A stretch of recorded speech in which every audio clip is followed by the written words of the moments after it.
봉독합니다. 성경 말씀은 욥기 42장 10절부터 17절까지 말씀입니다.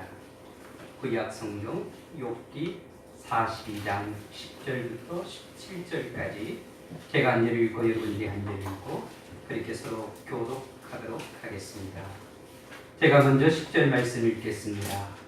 욥이 그의 친구들을 위하여 기도할 때 여호와께서 욥의 공경을 돌이키시고 여호와께서 욥에게 이전 모든 소유보다 갑절이나 주신지라. 이에 그의 모든 문제와 자매와 인생에 알던 일들이 다 와서 그의 집에서 그와 함께 음식을 먹고 여호와께서 그에게 내리신 모든 재앙에 관하여 그를 위하여 슬퍼하며 위로하고 각각 한 시타 하나씩과 그분의 자식을 주었더라. 여호와께서 욥의 말년에 욥에게 처음보다 더 복을 주시니 그가 양 14,000가 낙타 6,000가 소 1,000결이와 암나귀 1,000을 두었고 또 아들 이복과 딸 셋을 두었으며 그가 첫째 딸은 여미마라 이름하였고 둘째 딸은 그시아라 이름하였고 셋째 딸은 게른합북이라 이름하였으니 모든 땅에서 욥의 딸들처럼 아리따운 여자가 없었더라. 그의 아버지가 그에게 그들의 여호와를 인해서 유력을 주었더라. 그 후에 욥이 140년을 살며 아들과 손자 사대를 보았고 욥이 늙어 나이가 차서 죽었더라. 아멘. 할렐루야. 아멘. 하나님의 크신 은혜가 오늘 이 시간 우리 모두 위에 함께 하시기를 주님의 이름으로 축원합니다. 우리 이제 명절 연휴가 끝나도 또 주일을 맞아서 하나님 앞에 나왔는데요. 우리 앞뒤로 좌우로 주의 이름으로 환영합니다. 축복합니다. 그렇게 인사 나누겠습니다. 주의 이름으로 환영합니다. 축복합니다. 옛날 어느 고을에 고집센 사람과 똑똑한 사람이 있었습니다. 근데 하루는 이 두 사람이 다투게 되었는데 그 이유가 무엇이냐면 고집센 사람은 4 곱하기 7이 27이라고 했고 똑똑한 사람은 4 곱하기 7이 28이라고 했습니다. 그런데요, 이 다툼이 계속해서 멈추질 않았습니다.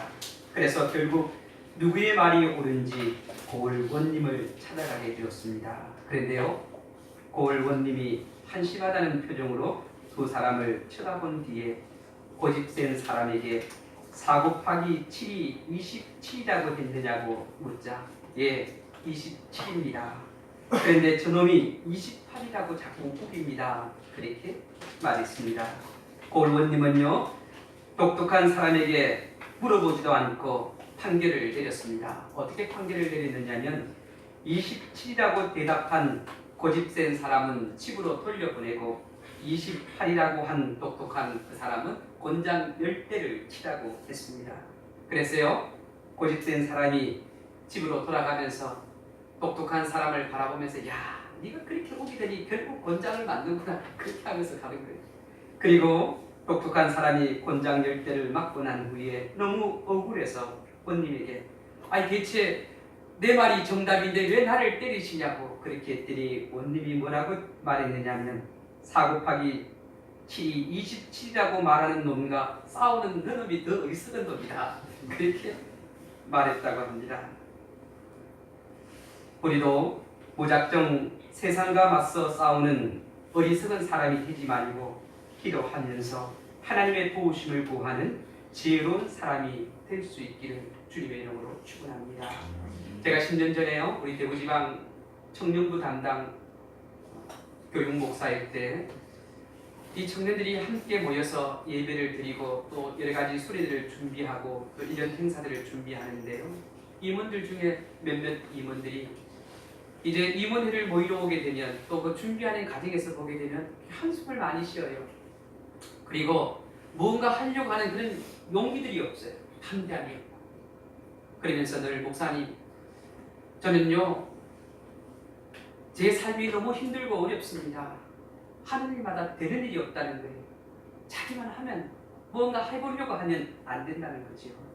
그래서 목사님, 정말 신앙생활을 하지만 하나님이 있다고 믿기 때문에 억지로 신앙생활을 한다는 거예요.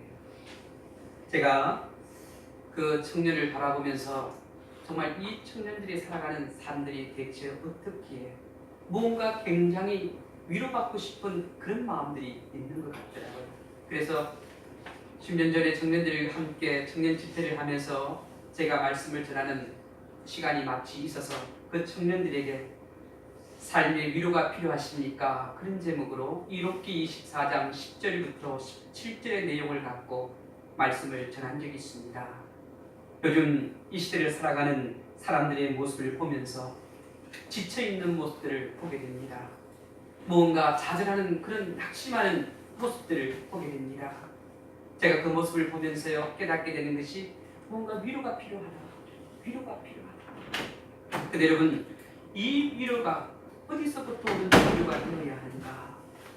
말씀 준비하며 기도하는 가운데 정말 우리 모두가 하나님의 위로가 필요하다는 것을 다시 한 번 더 깨닫게 되었습니다. 그래서 오늘은 회복해 하시는 하나님, 그 하나님을 우리가 다시 한 번 더 생각하며 그 하나님을 통해 위로받는 그런 복된 시간이 되기를 주님의 이름으로 축원합니다. 성경을 통해서 보게 되면 엄청난 시련과 고난을 당하고 그 고난 가운데 있었던 한 사람이 있었습니다. 그 사람이 누구냐면 욥기에 등장하는 욥이란 사람입니다. 아마 우리 가운데 욥처럼 그렇게 고난 중에 시련 중에 있는 사람은 없을 겁니다. 그런데 그가 그 시련과 고난 가운데 그 절망의 터널을 지나서 회복되어지는 놀라운 역사를 우리 욥기 24장 42장을 통해서 오늘 읽은 본문을 통해서 그가 정말 회복되었음을 우리가 볼 수 있게 됩니다. 그렇다면 어떻게 해서 그가 그렇게 회복되어질 수 있었는가? 오늘 말씀을 보면 그동안 말할 수 없는 고통과 고난 가운데 있었던 욥이 절망과 죽음의 환경에서 벗어나 이제 축복의 삶으로 회복된 것을 볼 수 있습니다. 욥기 42장을 보게 되면 고난 뒤에 찾아온 회복을 통해 욥은 하나님으로부터 엄청난 복을 받았습니다. 우리의 삶의 모든 것을 회복시켜주는 이 전능하신 하나님, 그 하나님을 우리도 만나야 된다는 겁니다. 10절을 보면 여호와께서 욥의 공경을 돌이키시고 여호와께서 욥에게 이전 모든 소유보다 갑절이나 주신지라. 또 욥기 1장 21절을 보면 주신 자도 여호와시요 거두신 이도 여호와시라고 말씀합니다. 우린 여기서 실패와 성공, 상실과 회복, 죽는 것과 사는 것, 저주와 축복이 모두 하나님 손에 있다는 것을 알아야 합니다. 이것을 알지 못하면요 신앙생활을 제대로 할 수 없는 거예요. 이것을 알지 못하면 하나님이 어떤 분인가를 제대로 알 수 없는 겁니다. 우리가 욥에 대해서 제일 마지막 장을 읽었지만 욥기를 통해서 보면 욥이 어떤 고난을 당했는지 시련을 당했는지 가족적인 면에서 보면요 태풍이 와서 집이 무너집니다. 그런데 그 집이 무너질 때요 그 자녀 10명이 한꺼번에 그 집에 있다가 압사당해 죽게 됩니다. 아마 여러분도 뉴스를 통해서 보았을 겁니다. 인도네시아에 지진이 일어나서 얼마나 많은 사람이 죽었는지. 지금도 이제 쓰나미가 지나간 그 지역들에 보면 시체들이 난무하다고 그래요. 그리고 지진이 일어났던 그곳은 아직도 얼마나 피해를 입었는지 확인조차 못하고 있다는 거지요. 아마 가족을 잃고 고통 가운데 있는 사람들이 많을 겁니다. 욥도 보면 10명의 자녀가 죽었습니다. 여러분 얼마나 기가 막힌 일이겠습니까?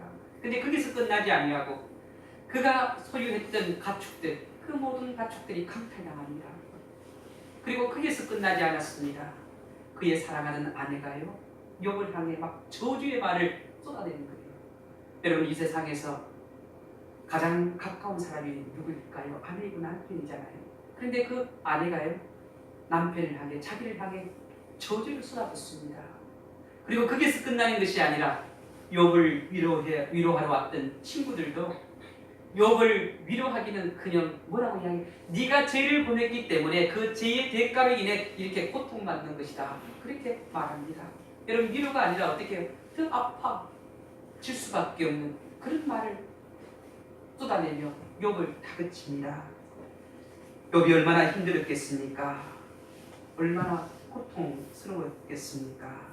그런데요, 우리는 욥의 고난을 통해 몇 가지 깨닫게 되는 것이 있습니다. 그 첫 번째가 무엇이냐면 의인도 고난을 당할 수 있다는 겁니다. 욥기 1장 1절을 보면 우스 땅의 욥이라 불리는 사람이 있었는데 그 사람은 온전하고 정직하여 하나님을 경외하며 악에서 떠난 자라고 말씀합니다. 욥은요 나름대로 신앙생활을 잘했습니다. 정말 하나님 앞에 죄진 것이 없나 날마다 회개의 제사를 드리고 또 경건의 훈련을 쌓고 다른 사람에게 피해나 소리를 끼치지 않고 정직하게 살았음에도 불구하고 엄청난 시련과 고난이 왔다는 겁니다. 여기서 우리는 불행이나 실패의 원인이 반드시 죄의 결과로만 오는 것이 아님을 알 수 있다는 거예요. 사람들이 보면 고통당하는 사람들을 보면 시련을 당하는 사람들을 보면서 야 뭔가 이유가 있기 때문에 저렇게 고통당하는 거다 시련이 오는 거다 그렇게 말할 수도 있지만 그렇지 않고도 올 수 있다는 거예요. 우리가 시련이 오는 통로를 보게 되면 내가 하나님 앞에 범죄해서 내가 잘못해서 오는 시련과 고통이 있습니다. 그럴 때는요 빨리 돌아서는 거예요. 하나님께 나와 삐게 하는 거죠. 죄를 자복하고 그러면요 하나님의 은혜가 다시 우리에게 임하게 됩니다. 또 어떤 경우 욥과 같은 경우에는요 참고 인내하며 기다리는 거예요. 그러면요 이 고난의 연단이 끝나면 하나님께서 복 주실 그날이 오게 되어져 있다는 겁니다. 내가 하나님 앞에 범죄한 것이 없다면 그때부터는 하나님 분명히 하나님께서 나를 회복하실 그때가 있을 줄 나는 믿습니다. 그 믿음을 갖고 흔들리지 않고 그때를 기다리는 거예요. 그러면 그때가 오게 되어져 있다는 거예요. 두 번째로 보게 되면 어떤 경우에도 하나님을 원망해서는 안 된다는 겁니다. 욥기 1장 22절을 보게 되면 이 모든 일에 욥이 범죄하지 아니하고 하나님을 향하여 원망하지 않았다고 말씀합니다. 여러분 출애굽기를 통해서 보게 되면 애굽에서 나온 이스라엘 백성들은 어려운 일만 생기면 어떻게 했습니까? 하나님을 원망했어요. 결국 이런 행동이 하나님께서 약속하신 가나안 땅에 들어가지 못하도록 만들었다는 거예요. 원망하고 불평하고 그런 마음들이요 결국 약속의 땅에 들어가지 못하게 한다는 거예요. 우리가 고난 당할 때 내가 하나님 앞에 잘못한 것이 없는데도 그래도 하나님대로 열심히 잘 살아보려고 노력했음에도 불구하고 시련을 당하고 고통을 당할 때 절대로 하나님을 원망하지 마세요. 하나님을 원망하게 되면요 어떻게 그 원망이 축복을 받지 못하게 한다는 거예요. 욥은 원망하지 않았다는 거예요. 정말 힘든 그런 고통의 시간을 보내면서도 하나님을 탓하지 않았다는 거죠. 저는요 오늘 이 시대를 살아가는 우리가 배워야 할 바로 그런 마음의 자세가 아닌가 하는 생각을 갖게 됩니다. 요즘 사람들이 조그마한 어려움만 만나면 하나님 원망합니다. 누군가 사람들을 원망합니다. 요즘 우리 사회를 보십시오. 어떤 일이 터지고 문제가 생기면요 원망할 대상자를 찾아요. 그 문제를 해결하려고 하는 그런 방법을 찾는 것이 아니라 어떤 사람을 원망할 건가 어떤 사람에게 모든 것을 씌울까 하는 그 생각에 놓여져 있다는. 그래서 누구를 바꾸고 누구를 법정에 세우고 그렇게 하면 맞지 않습니까? 세 번째로 말씀을 통해 배울 수 있는 것은 주시는 분도 하나님이시고 거두어 가시는 분도 하나님이시라. 욥은 원망하지 아니하고요 자신의 부족함, 연약함 그것을 가지고 하나님 앞에 나와 기도했어요. 하나님 정말 나는 부족합니다. 나는 연약합니다. 나약합니다. 그리고 간절한 마음으로 하나님 앞에 엎드렸어요. 그리고 그가 하나님 앞에 고백하는 것이 무엇이냐면 내가 모태에서 알몸으로 나와 싸운즉 또 알몸이 그리로 돌아갈지라. 주신 이도 여호와시요 거두시는 이도 여호와시니 여호와의 이름이 찬송을 받을지어다. 주신 하나님이시고 내 이 모든 것을 거두어 가시는 분도 하나님이시다. 그러기에 내가 하나님을 찬송할 수밖에 없다는 그런 믿음의 고백이 욥기 1장을 통해 보면 나오지요. 정말 우리가 그런 고백을 하나님 앞에 할 수 있는 거죠. 이런 절망적인 상황에 정말 뭔가 인간의 의지를 잃어버리게 만드는, 의욕을 잃어버리게 만드는 그런 절망적인 상황에서 하나님 앞에 이런 고백을 할 수 있냐는 거예요. 주신 것도 하나님 거, 그 다 거두어 가시는 것도 하나님 거. 내가 어떻게 하나님을 원망하리요? 내가 하나님을 찬송한다. 여러분, 그 믿음의 마음을 갖고 하나님을 사모하니까 하나님을 어떻게 회복시키시잖아요.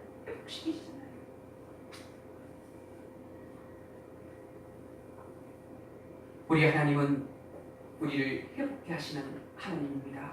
절대로 우리 것을 빼앗아 가시고 우리를 물이 틀리려고 하시는 하나님이 아니에요. 우리에게 시련과 고난을 주시는 이유도요, 하나님께서 우리를 회복하게 하셔서 더욱더 복을 받고 살아가도록 하시기 위해서 그렇게 하신다는 거죠. 또 말씀을 통해서 깨닫게 되는 것이 무엇이냐면 상처는 건드릴수록 아프다는 거예요. 욥의 안타까운 소식을 듣고 친구들이 1호차 욥을 찾아왔습니다. 그런데 친구들의 말은 욥에게 위로가 되지 못했습니다.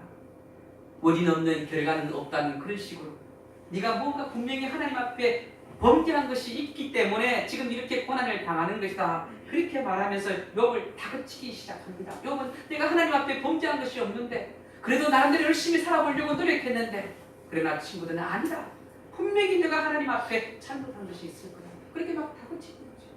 그러니까 여러분 어떻습니까? 지금 고통스러워하는데, 힘들어하는데, 네가 잘못했어 그렇다고 하니까 나는 아무리 생각해보다 잘못한 게 없는데, 그러니까 더 아프잖아요. 내가 내 잘못을 알면요, 아픔은 어떻게 감해질 수 있죠. 아, 내가 이것을 잘못했구나, 그래서 하나님께로 돌아서게 돼요. 그런데 내가 아무리 생각해보다 하나님 앞에 잘못한 것이 없어, 그러면 계속해서 네가 잘못했다고 다그치면 더 고통스럽지요. 아니, 내 잘못이 대체 무엇이냐고. 여러분, 부모님이 아이를 혼낼 때요, 아이에게 종아리를 때립니다. 근데 이 종아리를 맞는 아이가 내가 잘못한 것이었어, 아빠, 엄마, 내가 뭘 잘못했는지 거기 말을 해주세요. 그러면 내가 맞아도 어떻게, 근데 잘못했습니다, 그렇게 이야기할 텐데, 매를 대는데도 이유 없이 맞는 것처럼 느껴지는 거예요. 근데 자꾸 잘못했다는 거예요. 그러니까 얼마나 고통스럽습니다. 여러분, 상처를 건드리면요, 상처가 더 어떻게 아프죠.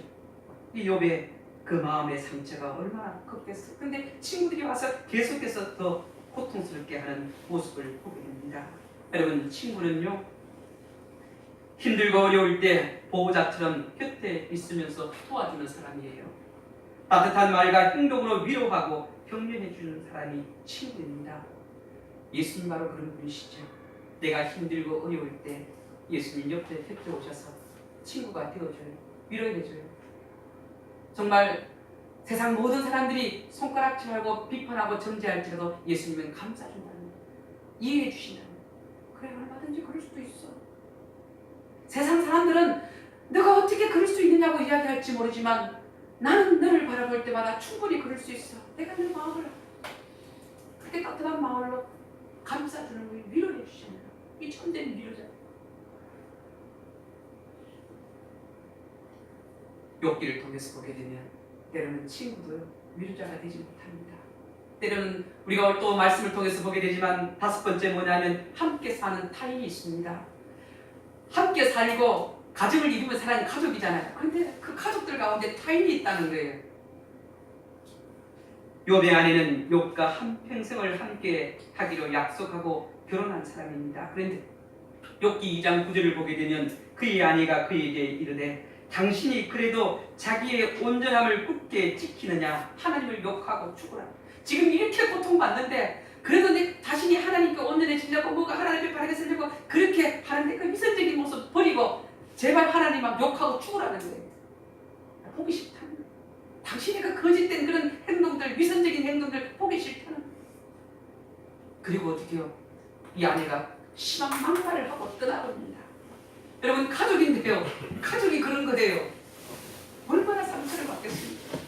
여러분, 사랑하는 아내가요, 사랑하는 남편이 그렇게 심한 말을 하고 나를 떠나간다면 얼마나 고통스럽겠느냐. 당신만은 나를 알아줄 줄 알았는데, 나를 위로해 줄 줄 알았는데 그게 아니더라. 여러분, 가족이라 할지라도 믿음의 대상이 되어서는 안 됩니다. 우리의 믿음의 대상은 오직 하나님 그분뿐입니다. 우리가 가족을 통해서는 서로 위로하고 격려하고 의지할 수는 있죠. 근데 하나님처럼 그렇게 믿음의 대상으로 삼게 되면 이렇게 심각하게 돼요. 잘 될 때는요, 내 아내가 내 남편이 최고인 것 같아요. 하나님과 동창 같아요. 그런데 안 될 때가 되면 어떻게 해요? 비판하고 정죄한다니까요. 당신이 그것 때문에. 그래서 어떻게 떠났죠. 곁을 떠나요. 미고나 보거나 함께 해야 됩니다. 함께 서로의 자리를 지켜줄 수 있어야 됩니다. 그런데 욥의 아내는 함께 사는 타인이었습니다. 여섯 번째로 보게 되면 기도해야 모든 것이 회복되는 모습을 보게 됩니다. 10절을 보게 되면 욥이 그의 친구들을 위하여 기도할 때 여호와께서 욥의 공경을 돌이키시고, 이 공경을 돌이키신다는 그 말의 의미는요, 지금의 이 상황, 예전에 살던 상황보다 180도로 달라졌던 그 사랑을 다시 180도로 돌리는 거예요. 원상 회복시키는 거예요. 원상 회복시키고 여호와께서 욥에게 이전 모든 소유보다 갑절이나 배로 더 복을 부어주시는 거예요. 원상으로 회복해 주실 뿐만 아니라 복을 더 갑절로 하나님께서 허락하셨다는 거예요. 어떻게 할 때? 기도할 때. 기도할 때. 여러분, 고통당할 때도, 고난당할 때도, 시련을 당할 때도 기도해야 돼요. 기도하면 회복해 하셔요. 원상 복귀시키신다니까요. 그리고 그게 끝나는 것이 아니라 갑절의 복을 더해 주신다는 거예요. 여기 누구를 위해서 기도합니까? 자신을 향해 비난하고 정죄하는 친구들을 위해 기도합니다. 여러분, 나를 비난하고 나를 정죄하고 나를 미워하는 사람들을 위해 기도하세요. 그 기도가, 나를 위해서 기도할 때는 기도는 내게서 보면 모르지만 다른 사람을 위해서 기도할 때 그 기도의 파장은 엄청난 거예요. 그 파장이 번져서 나에게까지 복의 역사가 일어나게 된다는 겁니다. 우리가 욥기를 통해서 깨달은 것들이 있다면, 욥을 통해서, 욥의 기도를 통해서 욥이 무엇이 회복되었는지 우리가 또한 살펴볼 필요가 있다는 것이요. 여러분, 욥이 무엇을 회복했느냐면 건강을 회복했습니다. 16절을 보게 되면 욥이 140년을 살며 아들과 손자 4대를 보았다고 말씀합니다. 욥을 괴롭혔던 중병이 사라졌습니다. 온몸에 악성 총기가 나서 견딜 수 없는, 막 진물이 질질 나고 정말 나병 환자와 같은 그런 상황이 있던 이 욥이 치료되어지는, 회복되어지는, 어린아이 피부처럼 깨끗하게 되어지는 하나님의 역사가 일어났다는 거죠. 그리고 140년을 더 살아가는 장수의 복을 누리게 되었다는 거예요. 여러분, 장수의 복도 하나님의 은혜예요.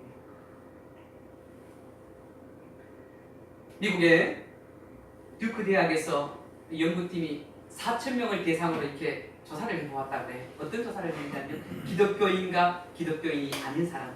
근데요, 암 환자 가운데 3기, 4기, 그러니까 말기에 거의 어떻게 정말 죽을 수도 있고 치유될 수도 있고 그런 절망적인 그런 상황이 있는 암 환자들을 조사해 봤는데요. 그 암 환자들 가운데 5년 이상 생존율을 보이는 사람이 51%. 그 51%는 기독교인들이에요. 교회를 다니는 사람들은요, 그 암 환자들 가운데 51%가 5년 이상 생존하더라는 거예요. 근데요, 교회를 다니지 않는 사람들 가운데 5년 이상 생존하는 사람들이 몇 퍼센트냐 보니까 23%. 그러니까 교회를 다니고 하나님을 믿는 사람들이 암에 걸렸어도 생존 확률이 배로 높다는 거예요. 하나님을 믿고 하나님을 위해 기도하니까. 그리고 또요, 교회를 다니는 사람과 교회를 다니지 않는 사람들을 통해서 이렇게 얼마나 더 오래 사는가 봤더니요, 교회를 다니는 사람이 7년 정도 더 오래 산다고 그래요. 아마 우리나라 통계하고 또 미국 통계도 그러니까요. 또 어떤 일이 있냐면, 병원에 입원한 환자 가운데 교회를 다니는 사람과 교회를 다니지 않는 사람을 볼 때 교회에 다니는 사람이 빨리 태어나더라는 거예요. 빨리 회복되어지고 빨리 태어나더라는 거죠. 현대 과학도 건강을 유지하는 비결이 하나님의 은혜와 믿음에 있다는 것을 입증해 주는 거죠. 욥은 이러한 경험을 이미 수천 년 전에 했다는 거예요. 여러분, 우리도요, 이런 건강의 회복이 있어야 돼요. 저도 제 나름대로 몇 개의 질병을 갖고 있는데 그것을 위해 늘 하나님께 기도해요. 하나님께서 그런 질병을 주신 이유가 교만하지 않게 하기 위해서, 늘 하나님께 무릎 꿇게 하기 위해서, 또 기도하기 위해서 그렇게 주신 것이 아닌가 하는 생각을 갖게 돼요. 여러분이 정말 이것 때문에 내가 이 세상을 살아갈 때 힘들고 어려운 부분이 있다면 하나님 내게 이 건강의 회복을 더해 주시옵소서, 장수의 복을 하나님 허락해 주시옵소서. 그런 기도, 또 그래서 그런 복을 받는 삶을 살아가야 한다는 겁니다. 우리들에게 있어서 건강의 회복은 무엇보다 중요합니다. 예수님께서는 온 천하를 얻고도 목숨을 잃으면 무엇이 유익하겠느냐고 말씀하셨습니다. 모든 것을 얻었다 할지라도 건강을 잃게 되면 그 얻은 것도 잃은 것이나 마찬가지입니다. 예전에 서울 연동교회 이성희 목사님이 미래의 지도자의 조건이란 책을 쓰셨어요. 근데 그 책에 보니까 이런 내용이 있습니다. 미래의 지도자가 되기 위해서는 세 가지의 힘을 갖추어야 하는데 이 세 가지의 힘은 영역과 기력과 체력이다. 그리고 이 목사님이요, 미래의 지도자는 이 세 가지가 항상 있어야 되는데 이 세 가지 중에 제일은 체력이다. 여러분, 체력이 없으면요, 영역이고 지력이고 아무리 뛰어나도 어떻게 제대로 발휘를 못해요. 맨날 병들어서 아픈 사람이 어떻게 영적으로 뭔가 할 수 있겠어요? 질적으로도 체력이 뒷받침해줘야 영적으로 또 지적으로도 힘을 펼쳐갈 수 있게 된다는 겁니다. 욥기 마지막 42장 마지막 절을 보게 되면 욥이 늙어 나이가 차서 죽었다고 말씀합니다. 인간이 누릴 수 있는 날들을 누리고 기한이 차서 죽은 것은 참으로 큰 복이 아닐 수 없습니다. 제가 서울 영평교회 사역할 때요, 1년에 장례식을 72번 갔었어요. 그리고 장례식만 72번을 갔어요. 제 담당, 제 4대 교구, 근데 이상하게 4대 교구라서 그런지 장례식을 72번 했는데요. 그 장례식을 치르면서 참 은혜롭다 하는 생각이 드는 경우가 어떠냐면, 나이가 막 98세 이렇게 돌아가시는 분들 호상이라고 그러잖아요. 늙어서 나이가 차서 가는 것, 그만큼 큰 복은 없다 하는 생각을 갖게 되더라고요. 이런 장수의 복도, 그런 건강의 회복의 복도 우리가 누려야 된다는 겁니다. 제가 여러분들에게요, 한 가지 질문을 드릴게요. 우리가 오래 살려면 무엇을 많이 먹어야 될까요? 오래 살려면 나이를 많이 먹어야 돼요. 여러분, 정말 우리가 연수를 대해갈수록 더욱더 하나님을 찾고 하나님 중심적인 믿음의 삶을 살려고 노력하고, 또 나이가 들면요, 노년의 삶이 더 복되도록 하나님께 기도해야 돼요. 하나님, 지금까지 내가 어떻게 살아봤지 모르지만 이제 내가 나이가 들어서 이 노년의 삶이 더 즐겁고 행복하고 아름다운 시간들이 되게 도와주시옵소서. 그러기 위해서는요, 천국을 사모해야 돼요. 하나님을, 위를 바라봐야 된다는 거죠. 자꾸 땅만 바라보게 되면요, 노년의 삶이 너무너무 추하게 돼요. 안타깝게 되죠. 두 번째로 욥이 무엇이 회복되었냐면 관계가 회복되어졌어요. 우리가 욥기서를 쭉 통해서 보게 되면 정말 욥은요, 홀로 남게 돼요. 인간관계에 있어서 모든 것이 끊어지는 모습들을 보게 되죠. 심지어 친구들까지, 또 형제들까지, 아는 사람들까지 어떻게 다 욥을 외면합니다.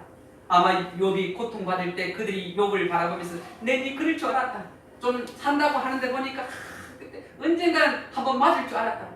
그렇게 부정적이고 비난하는 그런 사람들이 주위에 많았을 겁니다. 또 그들을 바라보면서 욥도 괴로웠을 겁니다. 그런데요, 욥이 인간관계를 회복하게 되는 모습을 보게 돼요. 어디에? 우리가 오늘 말씀을 통해서 보게 되면 하나님께서 그렇게 하시는 모습을 보지요. 42장 11절을 보게 되면 욥의 모든 형제와 자매와 이전에 알던 사람들이 욥을 찾아오게 됩니다. 찾아와서 함께 식사해요. 그리고 식사하고 난 후에 욥을 위로합니다. 지금까지 네가 겪었던 것이 얼마나 힘들었니? 그래, 네 마음을 이해한다. 그리고 자기들이 준비한 선물을 주고 갑니다. 그 전까지는 어떻게 해요? 그렇게 하지 않았는데, 근데 하나님께서 그런 인간관계까지 회복시켜요. 하나님은요, 회복 못 시키는 것이 없어요. 여러분 가운데 인간관계를 잘하지 못하는 분들도 있을 줄 압니다. 하나님께 기도하는 하나님, 인간과 인간관계를 회복시킬 수 있도록 도와주십시오. 예수님께서 이 땅에 오셔서 회복시킨 것이 무엇입니까? 하나님과 인간의 관계를 회복시켰고 인간과 인간의 관계를 회복시켜 주셨어요. 그것이 십자가잖아요. 이 십자가 사건입니다. 그렇다면 주님이 이 땅에 오셔서 회복시켜 주시는데 우리 인간관계 이것도 하나님께서 우리 주님께서 충분히 회복시켜 주신다는 거죠. 기도하면서 하나님 회복되게 도와주십시오. 원수였던 사람이 오늘날 내게 돌아오는데 회복시켜 주시기 때문에 제가 은평교회에서 사역할 때요, 교인 가운데 한 분이 교인들 가운데 아마 돈을 한 5천만 원 빌려준 것 같아요. 근데 돈을 빌려줬는데 돈 어떻게 빌린 사람이 도망가고 없으면 잠적해버렸어요. 근데요, 이분에게 있어서 이 5천만 원 정말 생명 같은 돈이, 근데 그 돈을 빌려주는 사람이 잠적해버렸으니까 얼마나 마음이 고통스러웠겠어요. 수소문해도 알 수가 없는 거예요. 그래서요, 심지어는 흥신소에 찾아가서 그 사람 찾아달라고 부탁했는데 찾지를 못합니다. 그리고 마음이 너무너무 고통스러워요. 새벽마다 나와서 하나님께 기도해요. 그 사람을 위해서 막 원망하면서 하나님 어떻게 이럴 수 있냐고, 그 인간은 벼락마다 죽든지 막 그렇게 해야 된다고 하나님께 기도하고, 그래도 마음이 안 풀리고. 근데요, 시간이 흐를수록 어떻게 가면 마음에 고통이 오기 시작합니다. 그 5천만만 생각하면 막 정말 아무것도, 밥도 제대로 못 먹는 거예요. 아마 여러분 가운데 그런 경우들이 있을 거예요. 누군가에게 뭐가 띄었다, 돈을 띄었다 하면, 제가 나중에 들어보니까 돈 띄는 사람이 하도 많은지 뭐 무슨 변호사는 그 띄인 돈 받아준다고 막 그런 광고까지 하더라고요. 그런 사람들이 많으니까 얼마나 고통스러우겠어요. 근데요, 그렇게 고통의 시간을 2년쯤 되니까 자기 몸이 병들기 시작하더라고요. 내가 이렇게 하다면 죽겠다는 거죠. 그래서 다시 하나님께 기도해요. 하나님, 내가 이 5천만 원 때문에 죽게 되었습니다. 그런데 하나님께서요, 그 마음에 용서하는 그런 마음을 잡아주더래요. 그 영혼을 위해서 기도. 그 사람이 다시 회복되어질 수 있도록. 그래서 그때부터 하나님께 어떻게 했대? 하나님, 내 돈 떼먹고 도망가는 그 사람 하나님 회복시켜 주십시오. 하나님이 그 영혼을 사랑하셔서 다시 일어설 수 있도록, 회복할 수 있도록 도와달라고. 그렇게 기도한 거 2년 6개월 7일 만에 돈 빌려갔던 그 사람이 5천만 원을 들고 자기를 찾아왔습니다. 그리고 이자는 벌써 갚게 됩니다. 여러분, 인간의 모든 관계까지도 하나님이 회복하시고 그 회복을 위해서 기도합니다. 우리가 비판하고 저주하고, 여러분 비난하고 저주하고 정죄하면 내만 고통스러워요. 근데 이제는 180도로 생각을 하고 그 영혼의 회복을 위해서 기도하는 거예요. 회복되면 갚게 되어져 있잖아요. 하나님 갚게 먼저 생각나게 하신다니까요. 우리가 돈 많이 벌면요, 뭐 어떻게 한다는데 하나님이 그 감동 줘야 제대로 할 수 있는 거예요. 여러분, 로또 몇 건에 뭐 제가 어제 잠깐 보니까요, 지난 한 주간에 로또 1등 당첨금 돈이 119억이더라고요. 12명이 당첨됐는데 뭐 1억 얼마씩, 10 얼마씩 나눠가지고 12명